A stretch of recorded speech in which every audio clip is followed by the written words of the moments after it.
But what would be some of the concessions? What would South Africa have to give? Bloomberg reporting yesterday that the South African government plans to offer Elon Musk's Starlink a workaround to the BEE laws to facilitate operations in this country. Remember, Elon Musk, Donald Trump's single largest campaign contributor, part of his cabinet with Doge and all that. Also, ProPublica, Reuters, all reporting the US State Department in cable saying when we negotiate with countries, several countries in Africa already, like Gambia, Lesotho, we're discussing tariffs and trade, push Starlink. You have to push Starlink because it's important. But now South African government says, okay, let's compromise here. And so apparently meetings with President Ramaphosa, apparently there was maybe even a last-minute meeting with Elon Musk planned last night because the South African government says, look, we'll offer you something called equity equivalent. It's an option where instead of having local ownership, because that's what our laws say, you must have 30% local, particularly black ownership. How about you invest in infrastructure, training, maybe even provide free kits, Starlink kits to rural areas?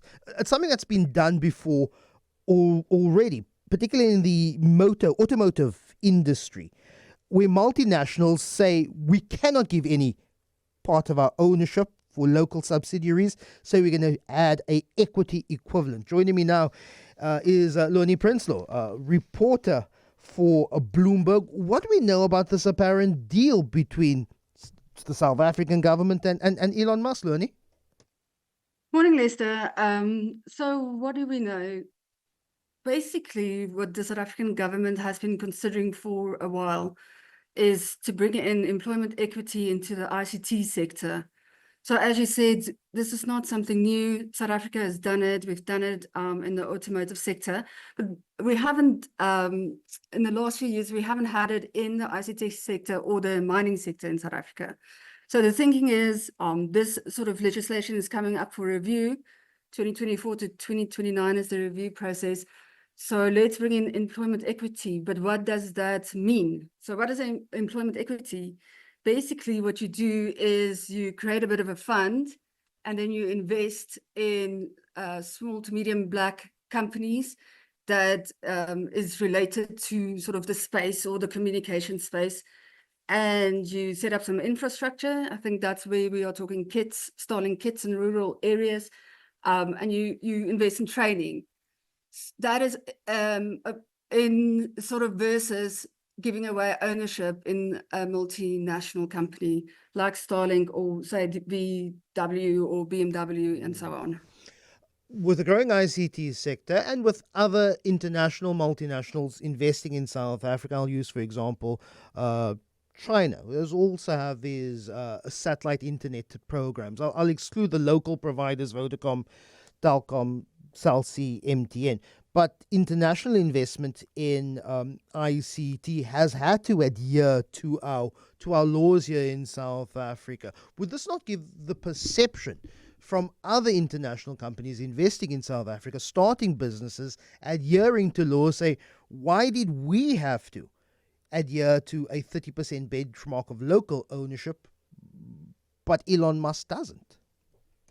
So 100%, but as several sources from this side pointed out, is this legislation will not specifically be for Starlink.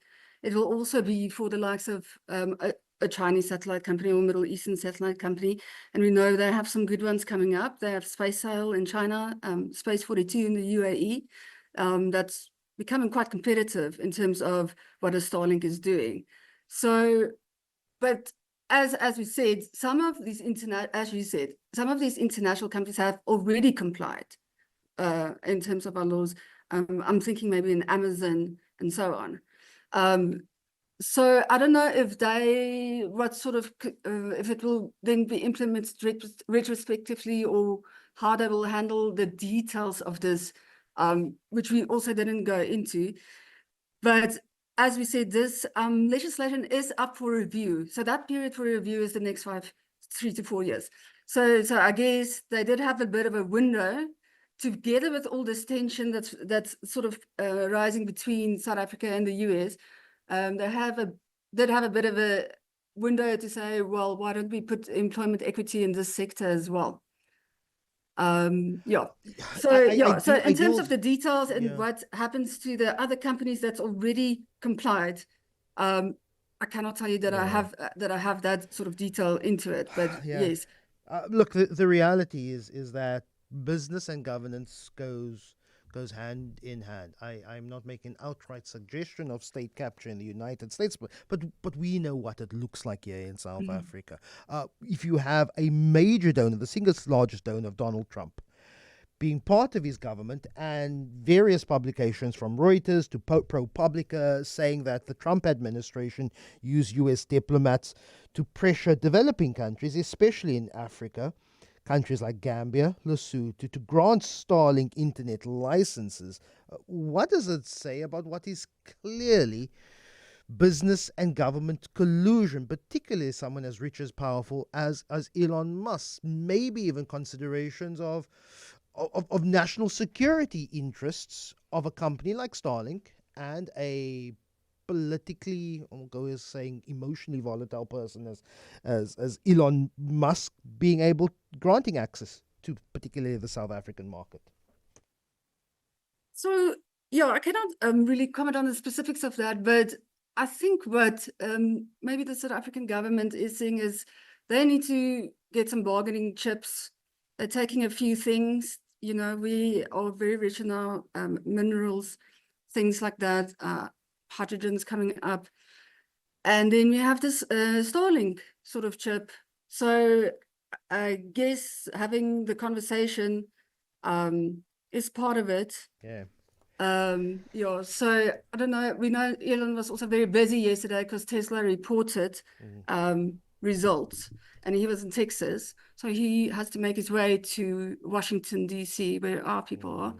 So yeah, so we'll have to sort of see how this play out and what can be negotiated. As we know, the president is quite a negotiator, our president.